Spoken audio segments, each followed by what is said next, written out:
All right, everybody. Today I'm coming at you with the UFC Austin, Texas breakdown. We didn't have fights last weekend, and I know we're still stuck on audio due to some computer difficulties, but those should be figured out soon. Well, just like the last few times, we're not going to break down every fight on the card, but we are going to break down the most interesting fights or just ones I feel like we should talk about a little bit more than others. We'll kick it off with this card, obviously main event. Dariush, Tsarukyan, great fight.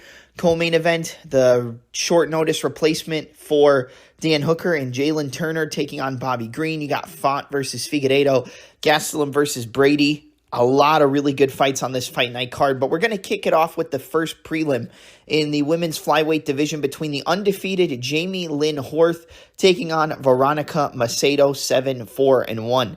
Macedo came through as a huge underdog in her UFC return against Juliana Killer Miller, the Ultimate Fighter winner, and I think a lot of people thought that Miller was just going to walk her down, get in her face, make it dirty, make it nasty, a lot of clinch work, a lot of elbows, and kind of just break Macedo, and that's not what happened. Macedo was very technical, very methodical in her approach, good takedowns, good top control, good ability to float from position to position on the top, really solid work on the feet as well, switching stances between orthodox and southpaw, throwing good combinations, and really just showing that her game is complete, now working with her husband in Dan Hardy, formerly known as Veronica Macedo, now Veronica Hardy. I think Jamie Lynn Horth, obviously undefeated. She's a long, tall, rangy girl. She's strong on the feet. She has really good striking. But I think she's a little bit outmatched in terms of overall mixed martial arts acumen. I feel like the more well-rounded game comes from Veronica Macedo. She can mix up the striking. She can mix up the wrestling. And I think, again, this is a situation where the records are a little bit deceiving. A lot of people are just going to want to immediately jump on the undefeated fighter in Horth. And Horth is very solid, but she did defeat a girl in Haley Cowan via decision in her UFC debut. And Cowan was 7-3, still went to decision with her. I think it was a clear win for Jamie Lynn Horth, but I think it was closer than people wanted it to be. And I think Macedo is more polished than Horth on the feet. I think she mixes up her game better, like I said. And overall, I just feel like Macedo is going to be able to mix up the game a little bit better, use good combinations, kind of hit and don't get hit, mix up the takedowns more on a counter wrestling basis than an actual forward pressure wrestling basis, unless she pushes with the clinch and goes in the over-unders up against the cage and tries to break off in the clinch with strikes and then go back to the takedowns. But I do like Macedo. She opened as the underdog. Now she's the slight favorite, I think, -108, -112. But yeah, I like Veronica Macedo in this spot, or Veronica Hardy. So give me Veronica Hardy, 29-28 unanimous decision.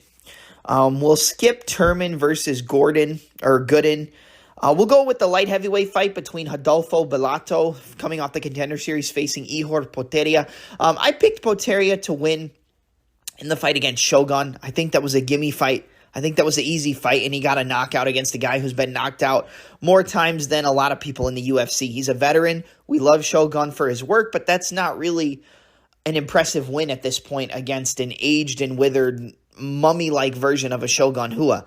I think Adolfo Bellato is the more powerful striker. I feel like he's the more technical fighter. He's a huge favorite, over a 4-1 favorite on the money line, and I'm not really going to go into the betting odds too much this week. I think it's better to just break down the fights from a technical perspective, and then you can make the bets on your own or join my Patreon and get the bets that way. But breaking down this fight, I think the more technical fighter is Bellato. I think he uses his jab a little bit better. He does leave his head on the center line with his chin in the air, and Potieria does have power to the point where he probably could catch Bellato with a big shot and hurt him, but I like Bellato's overall game. I feel like he's much more well-rounded. He can use his wrestling, he can use his striking, and even if he gets hurt, he can come back and really kind of break a person with not so much a championship pace, but just a very, very well thought out pace, and kind of break fighters the longer the fight goes. I think the longer it goes, it favors a guy like Bellato more than it would favor a guy like Potieria. I really only see Potieria getting the job done by landing a big shot when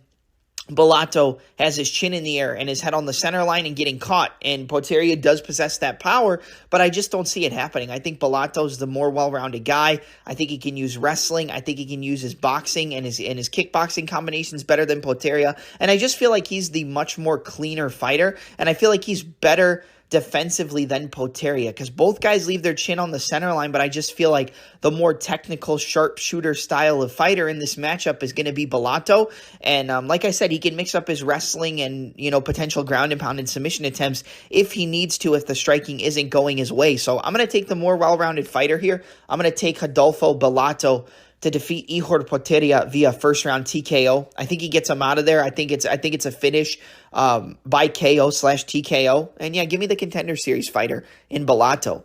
Up next in the featherweight division, you have Steve Garcia taking on Melquiazel Costa.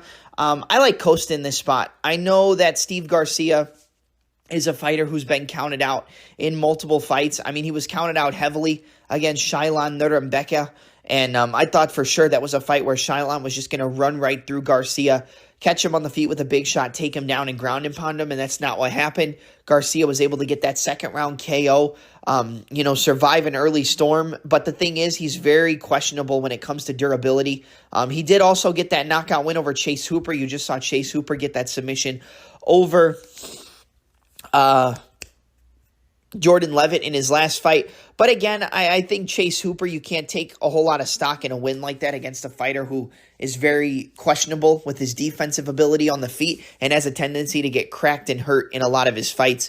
But going off of this fight, man, I think that when it comes down to it, I see Costa as a much cleaner striker. I mean, if you go back and watch the fight with Austin Lingo, he was constantly landing that left southpaw kick to the body against the orthodox fighter. When he switched stances, he would go to the other side. He was chopping leg kicks, chopping body kicks, landing punches up top as well, mixing up his game, landing knees to the body.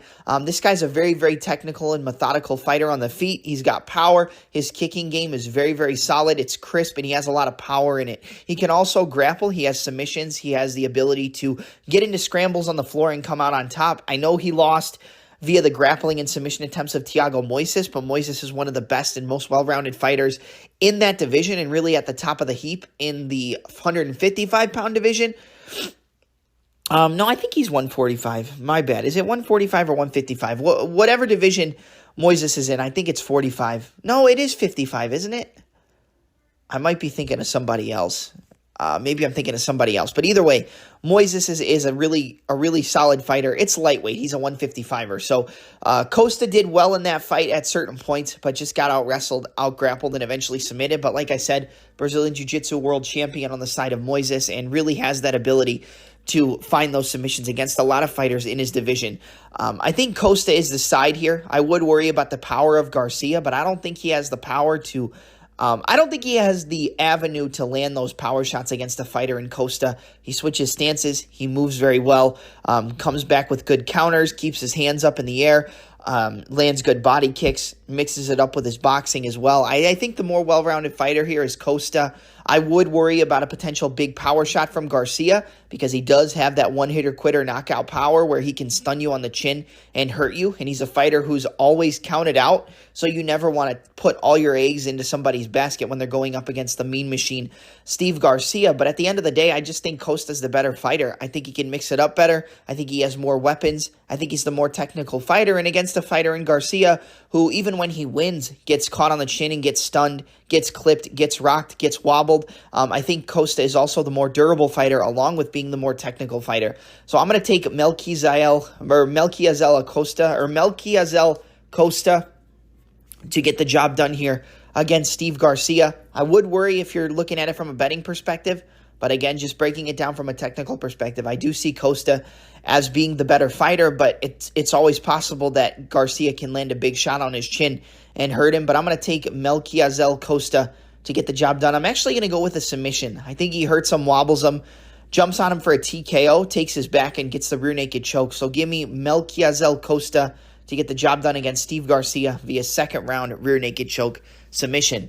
All right, up next in the lightweight division, you have a pretty solid matchup between Drakkar Klose taking on Joe Solecki. I see a lot of love for Drakkar Klose, and I've picked him in fights before, but I don't really see a reason why people are siding with him here against Solecki, man. I'm going to be honest. Drakkar Klose has a lot of power. He did hurt Beneil Dariush in their fight before he got knocked out in that firefight of a one-round fight. But to be honest, man, I don't like his defense. He leaves his chin in the air. He walks forward. He throws wild, looping punches. He does have good straight punches like we saw him hurt Beneil Dariush with, but he's just a really, really huge liability defensively. And I think Joe Solecki isn't as good of a striker. I think that he doesn't have as much power on the feet as a guy like Drakkar Klose. But at the same time, I think he's better defensively, and he might even be a little bit better technically when it comes to landing that left hook. He has a very solid left hook he likes to cover and counter with. But a lot of the times when you're looking at a guy like Solecki, he wants to close off that distance, shoot that takedown, shuck you forward, jump on your back, body triangle you, and look to work for his rear naked chokes. And if he can't get the choke, he'll hold you in that position, look to keep you in that body triangle, subdue you, and kind of just beat you down. He reminds me a lot of Olivier Aubin-Mercier style of fighter, but a little bit more dangerous and I would say a little bit more exciting than OAM.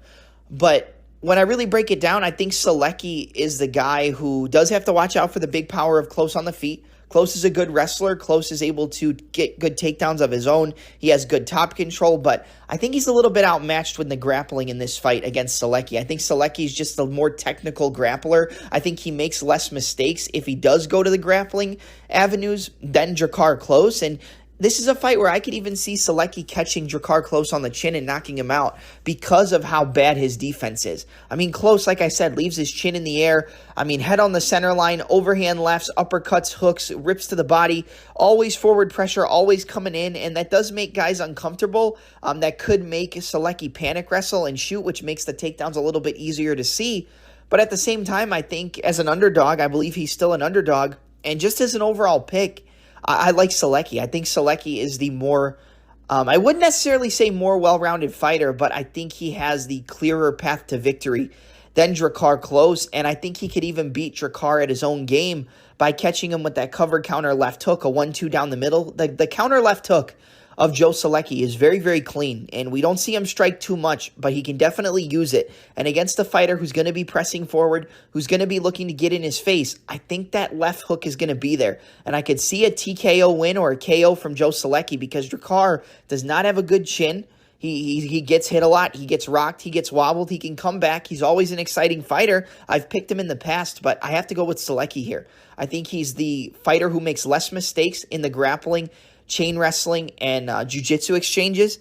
I think he has the better opportunity to control Drakkar Klose in the grappling exchanges than I would say Drakkar. If Drakkar gets top position, I don't necessarily think he's going to be able to control a fighter like Joe Solecki for prolonged periods of time. I would say Drakkar probably has the better cardio, so in that third round, it might get a little sketchy, but I am going to pick Joe Solecki to get the job done here by decision. I think he's able to find the pathways to get the takedowns, take the back of Klose, get the body triangle, control him for a majority of the fight, and even land good counter strikes on the feet against a fighter who leaves his chin in the air like Klose. So give me Joe Solecki, 29-28 unanimous decision. But I think a sprinkle on the KO prop might be a solid pick here because I think Drakkar is liable to get hit on the chin as he walks into range with a big left hook from Solecki. Zachary Reese and Cody Brundage. I'm going to keep this short and sweet. I picked Cody Brundage in his last fight against Malkoun. He won, but he didn't really win. I even bet Cody Brundage round 1, round 2 at like plus 900. Paired it up with Brian Battle by KO or submission. Got that parlay, $10 for like 325. So solid play there, but I won't say it's the best call because Brundage was going to lose that fight if it wasn't for that illegal back of the head elbow strike. But looking at Zachary Reese from the Contender Series, man, this is a guy who is a knockout artist, but he has a lot of submissions as well. He's a very well-rounded fighter, and he's more dangerous than Brundage. I just can't side with Brundage at this point in his career. I think Brundage is a very well-rounded fighter. I think that he has a lot of really good skills. I think he's a good grappler. I think he's a really solid striker. We've seen him knock out guys like Trayshawn Gore, where he was a big underdog in that fight as well. But it's a guy who just, once the adversity starts to come his way, he tends to break, he tends to wilt, and he tends to give in once the fighter who is fighting him or who he's going against starts to have some success. Cody Brundage is a very, very good hammer and a really, really bad nail. And you don't necessarily want to pick guys with that type of resume, with that type of past experiences. And I picked him against Malkoun because I just don't think Malkoun is that good of a fighter.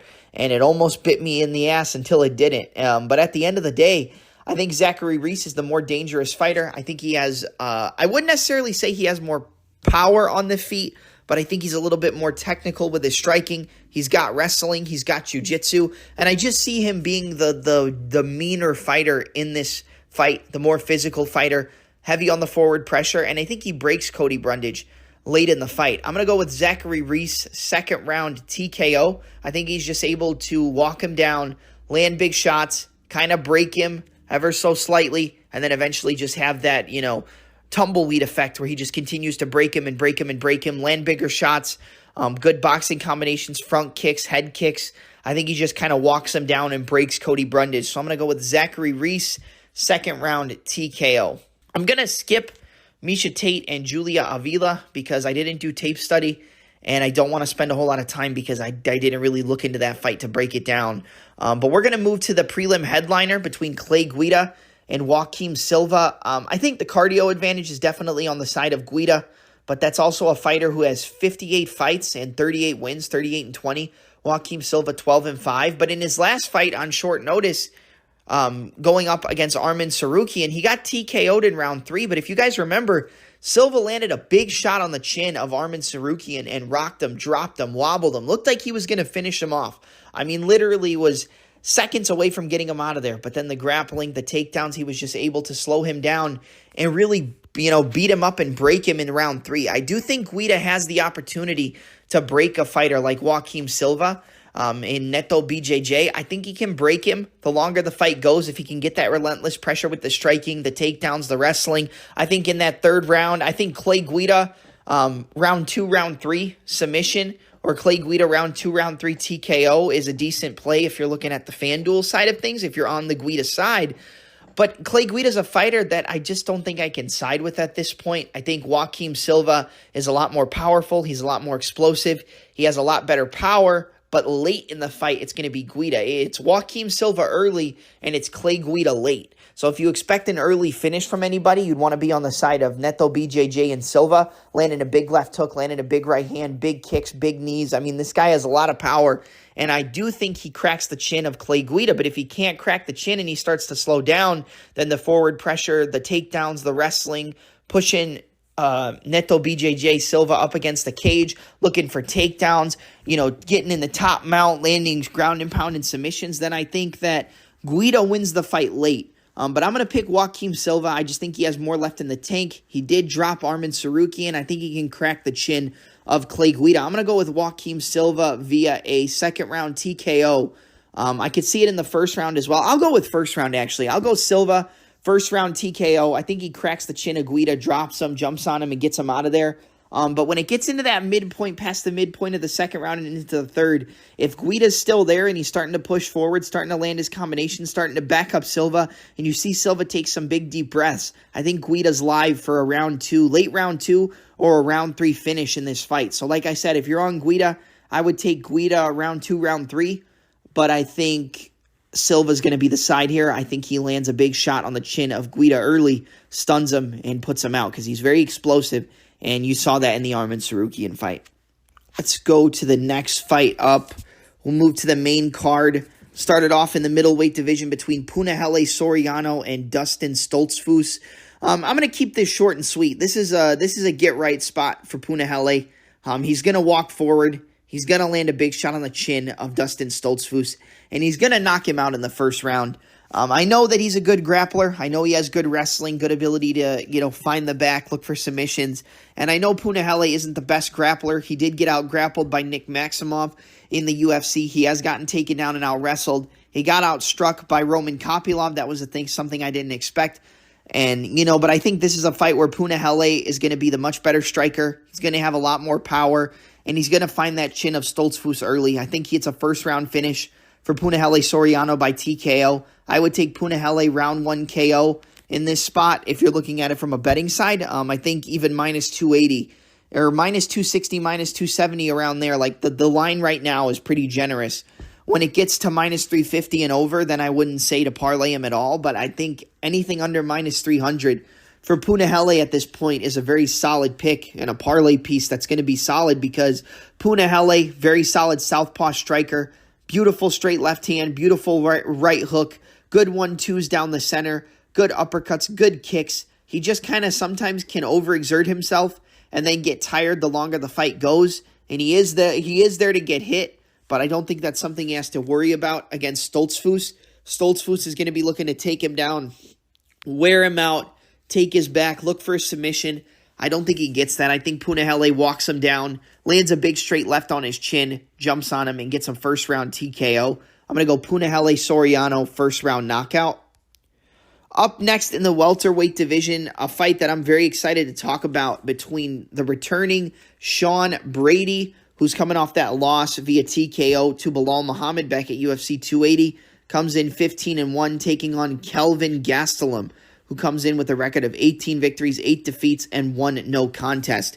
This is a very, very interesting matchup because I think prior to that Bilal Muhammad fight, a lot more people would be on the side of Sean Brady than they are now. And with good reason, because Bilal Muhammad is not a guy who a lot of people expect to knock them out, you know? Like I said, getting back into Bilal Muhammad and Sean Brady, or not Bilal Muhammad and Sean Brady, Kelvin Gastelum and Sean Brady. I think Kelvin Gastelum looked really, really good in his fight against Chris Curtis at the 170-pound division or 185. Whoever he fought in his last fight, wasn't it Chris Curtis or am I crazy? Yeah, he beat Chris Curtis in the middleweight division. Now he's back down at 170. I believe he had another fight at 170. I could be wrong. He was going to fight Dricus. He was going to fight Nasruddin. He was going to fight Shavkat. That was it. It was the Shavkat fight, but then he didn't go through with it. But Kelvin coming back to 170 from 185. Looking at pictures recently, he looks very good. He looks like he's in really good shape, and I think that's going to up his speed in the 170-pound division. The biggest thing he had was the weight cut, so we'll have to see. Maybe the weight cut isn't going to be as good. He'll struggle with the weight. If he struggles with the weight and coming into this fight, I would be heavy on the side of Brady. But I do think that this is a really, really tough fight for Brady on the feet. Kelvin Gastelum is fast, he's powerful, he's crisp, very good 3-2, right down the middle, 1-2, 3-2 pull counters. If he can get his boxing going in this fight, he can knock Sean Brady out cold, 100%. But I do worry about the wrestling defense of Kelvin Gastelum going up against Brady. Now, you know when Brady wasn't able to get his takedowns on Bilal, he kind of broke a little bit mentally. He said that he wasn't there for that fight and that, you know, things weren't going right for him, but it seems that when he wasn't able to get those takedowns, he kind of broke, and his striking defensive holes really showed through. Now, his last fight was at UFC 280. It was almost 2 years ago, a little over a year ago, and now you're looking at this fight, and I think a lot of people are forgetting how good of a top positional grappler Sean Brady is. I think Brady can take down Gastelum. I think Brady can control Gastelum from the top. The question is, how quick can he get those takedowns? How quick can he close off that distance? And how long is he going to entertain the striking on the feet? Because he's not going to win a striking match against Kelvin. Kelvin's going to piece him up. He's probably going to knock him out if it stays a striking matchup. Brady has decent striking. He's got a good jab, a good left hook. He uses that inside low kick very well. Comes back with the lead hook, the 1-2. But it's a lot of lead hand striking from Brady. Jab, lead hook, inside low kick, jab, cross to the inside low kick, the little shuffle pendulum step, cross, inside low kick, jab, check hook. Good check hooks. We've seen him hurt guys like Jake Matthews with that left hook in the past as well. But it's the takedowns, it's the wrestling, it's the Dagestani wrist ride, taking the back of the opponent, controlling him up against the cage, using his size. You know, we saw him control and out-wrestle Michael Chiesa, and then later in that fight, when he slowed down a little bit, Chiesa was outstriking him. And then we saw him get knocked out or TKO'd by Bilal Muhammad. Michael Chiesa and Bilal Muhammad are not the best strikers in their division, and they're not even known as strikers. They're known as grapplers. Kelvin Gastelum started as a wrestler, but he has concussive power in his striking. The 1-2, the 3-2, like the boxing combinations, you know, the power that he possesses with his boxing. It's going to be a problem for Brady, and he probably gets caught on the chin and gets knocked out. But I think what you have to remember is that we've also seen Kelvin get taken down. We've seen him get out-wrestled. We saw him get submitted by Chris Weidman. Now, that was at 185. This is now at 170. But Weidman, very good wrestler, good top control, but not as good jiu-jitsu, I believe, as Sean Brady. And he was able to get that arm triangle choke and get that submission after getting hurt and after getting rocked. Now, do I think Brady's as good of a wrestler as Weidman? No. And, Kelvin is a really good wrestler, but let's say Brady is able to get those takedowns and is able to power Gastelum to the mat.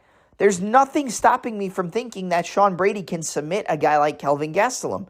He's very solid from the top, good arm triangles, good ability to work on the back, really solid guillotine. We saw him get a mounted guillotine in one of his early UFC fights and choke the guy unconscious. Saw him control Michael Chiesa, who's a very good grappler, but also a very, very big guy for that division, and he just outpowered him, was way too strong for him. I think he's going to have the strength advantage over Gastelum, with Gastelum having the power, striking, and speed advantage over Sean Brady. The fighter coming into this fight with more advantages is Kelvin Gastelum, but I've seen him get taken down, I've seen him get out-wrestled, and I've seen him get submitted before, and I think Brady is one of the best grapplers in this 170-pound division. Now, I hope from the time in his loss to Bilal until now, he's shored up his striking defense, he's put out a little bit more offense, and he's been able to see the shots a little bit better, but that's just something we're not going to know until we step into the cage on fight night. I want Brady to win. I am a big Sean Brady guy, but I'm going to pick Kelvin Gastelum. I don't want to, because like I said, I am a big Brady fan, but I think Gastelum's going to be able to find that chin of Brady, and I hope I'm wrong. I hope I prove that they prove me wrong, but I am going to go with Kelvin Gastelum to get this done here. I think that he's going to be able to stop the wrestling of Brady and eventually just land that 1-2 on his chin, hurt him, wobble him, and then just pour it on and knock him out. I could see it being very similar to the Tim Kennedy and Kelvin Gastelum fight, where he just kind of walks him down, breaks him, and then eventually just TKOs him, and it could be one of the best performances of Gastelum's career. Like I said, I want Brady. I want him to win. I'm a big Brady guy. I think there are paths to victory for him, but I'm going to go with Kelvin Gastelum via second-round knockout here. I think he's just too much for Brady on the feet, and he can defend some of those takedowns. All right, up next, we're going to go to a fight in the bantamweight division between Rob Font, coming in at 20 victories and 7 defeats, taking on Deiveson Figueiredo, who comes back with a record of 21 victories, 3 defeats, and 1 no contest. This is Figueiredo's debut at the 135-pound division, former flyweight champion, went back and forth with Brandon Moreno, back and forth with Pantoja, beat the crap out of Pantoja back in the day. This is going to be a good fight, but I think the 135-pound division, I think Rob Font's a very tough fight for Figueiredo. I know Figueiredo's a powerful striker. I know that he has good kicks. I know he has big power, but I just keep thinking about the Brandon Moreno fight. I look at the Brandon Moreno fight and I see how the jab, the left hook, the 1-2s down the middle. It was the jab and the left hook of Brandon Moreno that won him that first fight against Figueiredo. He was able to hurt him constantly with the jab, intercept him, and I think one of the best jabs in MMA comes from the New England Cartel's Rob Font. We saw what he was able to do to Adrian Yanez. Now, we did see what happened to Yanez against Jonathan Martinez, but that was more due to the kicks and not the boxing. I think Font's jab is going to be a big, big problem for Figueiredo. I think Figueiredo probably is the better grappler and the better wrestler, but I think people sleep on Font's jiu-jitsu. I think people sleep on his ability to wrestle, but he doesn't have good takedown defense. So the best weapons for Figueiredo to use would be to close off that distance, get in that clinch range, try to land elbows. He's got very good elbows. Try to land uppercuts, work for takedowns, and try to out-grapple Rob Font. But I think Figueiredo's going to want to strike here, and I think this is a fight that Figueiredo loses 9 out of 10 times when it comes to the striking.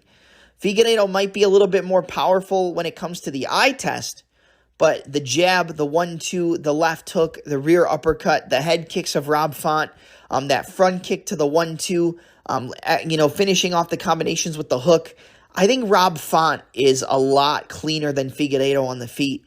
And I think he's a lot more durable than Figueiredo on the feet. And I think going up to 35, even though he'll have more weight on him, I think that jab of Rob Font is just going to piece up Deiveson Figueiredo. I think the jab, the 1-2s, the left hook, I think he's going to get that jab in his face early and often. And I think we get a first-round TKO from Rob Font here against Deiveson Figueiredo. I do think he puts him away. I think the boxing is too crisp, it's too clean, and that jab is going to dictate the majority of the fight. Now, the counter to those jabs is a slip overhand, a slip inside lead uppercut, or the calf kick. And I think Figueiredo can definitely use all of those weapons, But at the same time, I just think Font's going to be too much for him, man. The power, the technical ability, the cleanliness of his jab. He's going to get that jab in his face. He's going to stun him. He's going to catch him when he leaves himself open. And he's going to land that right hand behind it. He's going to stun Figueiredo, drop him, jump on him, and get him out of there in round one. Give me Rob Font, first round TKO over Figueiredo in Figueiredo's lightweight or bantamweight debut. All right, up next in the co-main event, you have Jalen the Tarantula Turner stepping in on short notice, taking on Bobby King Green, who was originally set to fight Dan Hooker.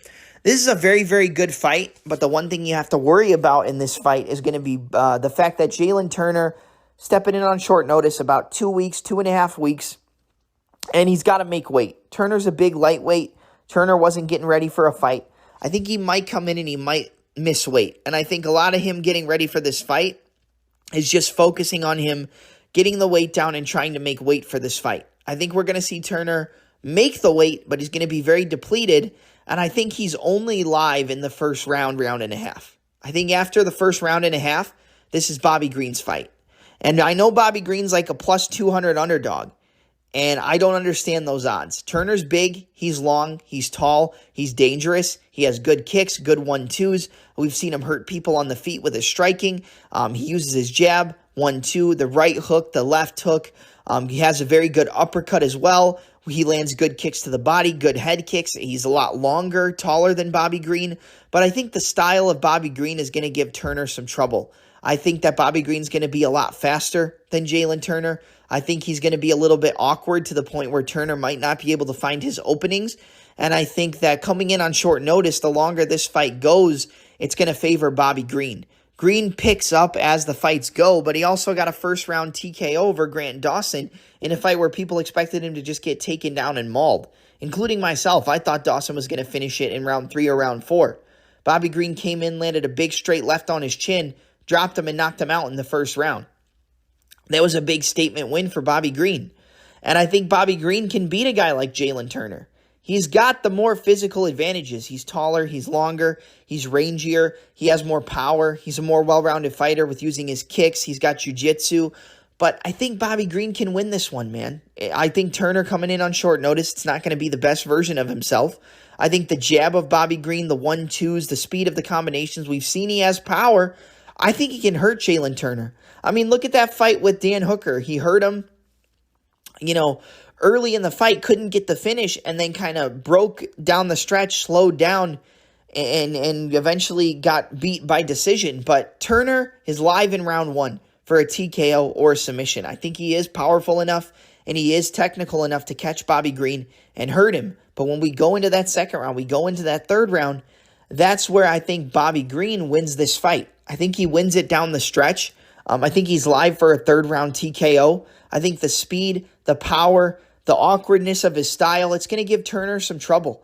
And I think once Turner starts to get hit, he's going to get a little bit discouraged and we're going to see him break. I don't think we see a guy like Bobby Green break. You got to put him out or you got to submit him. And we've seen that even Bobby Green has good submissions by submitting a guy like Tony Ferguson with an arm triangle choke who had never been submitted before in his UFC career.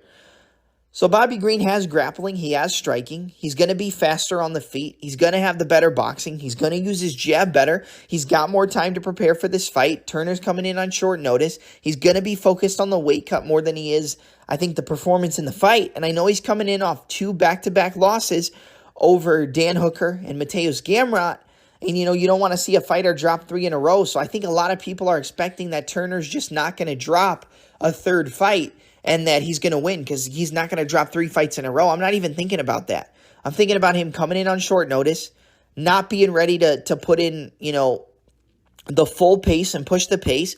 Bobby Green's been getting ready. He's ready for a fight. He was going up against a striker in Dan Hooker, very similar to Jalen Turner.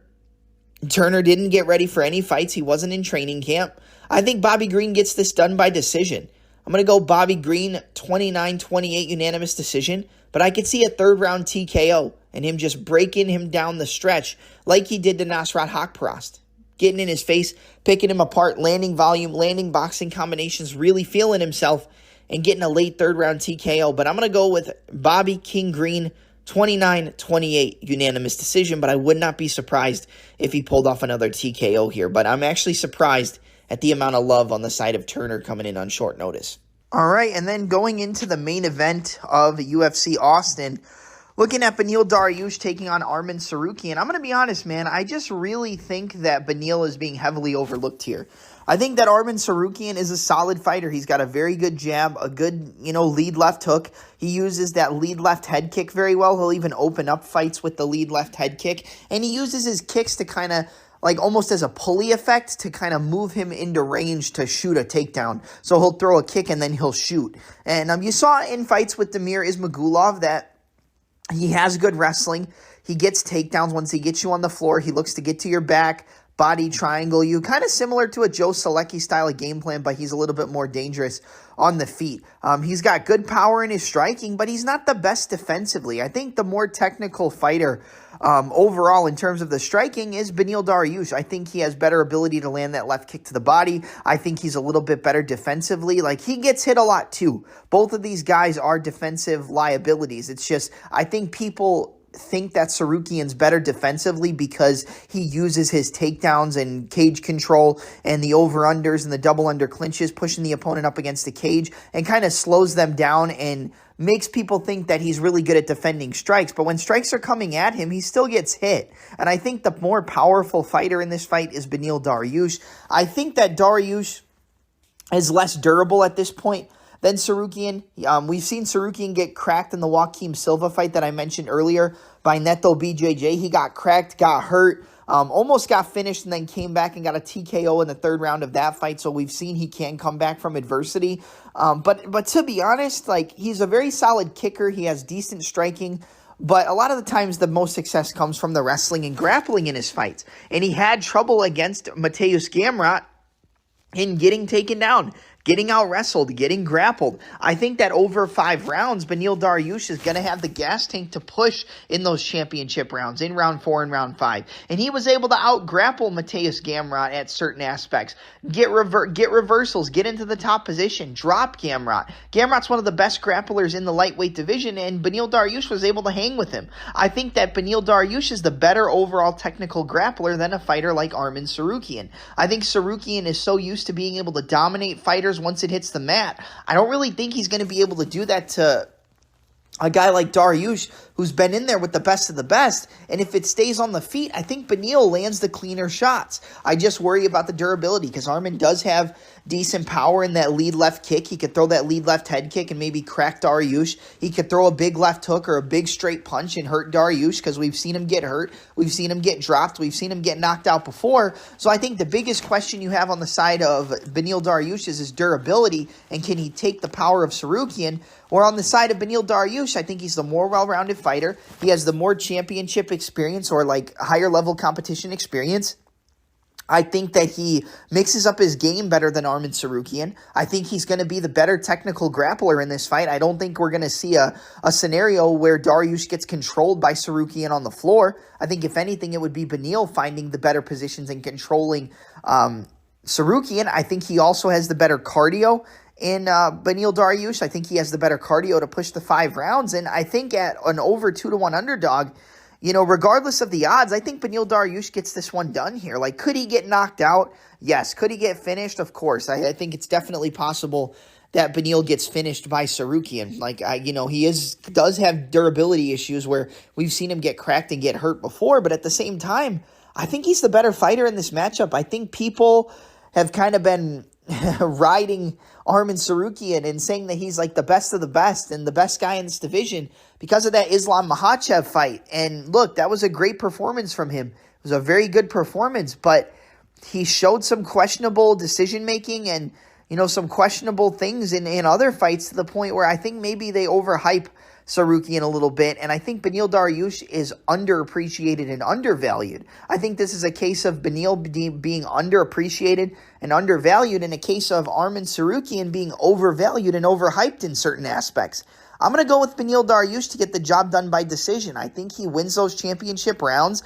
I think the first 2 rounds are tough for him, but in that 3rd, 4th, and 5th, that's where I think Beneil takes over. I think he lands the bigger shots. I think he's able to win the grappling scrambles and wind up in a better position, not necessarily top position, but better position, find ways to the back of Arman, who makes mistakes. I mean, if you go back and watch the fight with not Joaquim Silva, but Damir Ismagulov, he got caught up in a position, and Damir ended up in the mount. And Damir isn't even really a grappler. He has decent grappling defense, but he's not so much a grappler. And if that fight stayed striking, I think Damir would have beat him. Now, Arman clearly won it with the takedowns, with the back control, with the body triangle, but you know, he makes mistakes that I think you can't make against a fighter as seasoned and experienced as Beneil Dariush, and I think he's able to get away with those mistakes against other fighters, but not able to get away with those certain mistakes against fighters with the grappling knowledge and ability of a Gamrot, of a Beneil Dariush.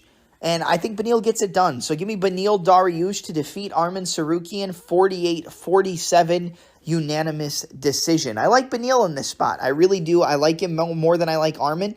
And yeah, I'm going to take Dariush by decision.